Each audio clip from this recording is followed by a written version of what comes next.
Shamshabad airport లో operation చిరుత కొనసాగుతుంది.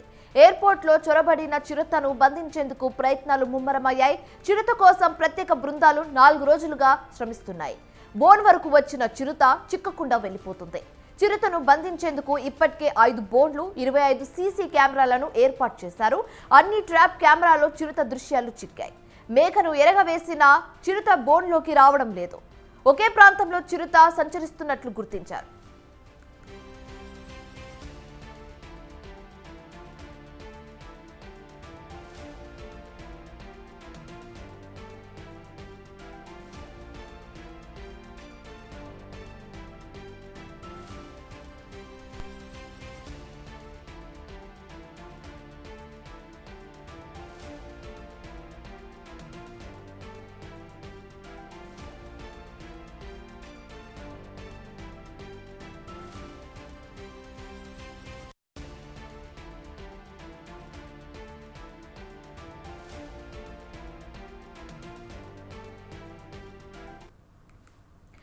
Shamshabad airport లో ఆపరేషన్ చిరుత కొనసాగుతుంది. ఎయిర్పోర్ట్ లో చొరబడిన చిరుతను బంధించేందుకు ప్రయత్నాలు ముమ్మరమయ్యాయి.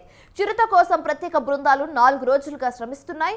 బోన్ వరకు వచ్చిన చిరుత చిక్కకుండా వెళ్లిపోతుంది. చిరుతను బంధించేందుకు ఇప్పటికే 5 బోన్లు, 25 సీసీ కెమెరాలను ఏర్పాటు చేశారు. అన్ని ట్రాప్ కెమెరాలో చిరుత దృశ్యాలు చిక్కాయి. కానీ మేకను ఎరవేసినా కూడా చిరుత బోన్లోకి రావడం లేదు. ఒకే ప్రాంతంలో చిరుత సంచరిస్తున్నట్లుగా పోలీసులు గుర్తించారు.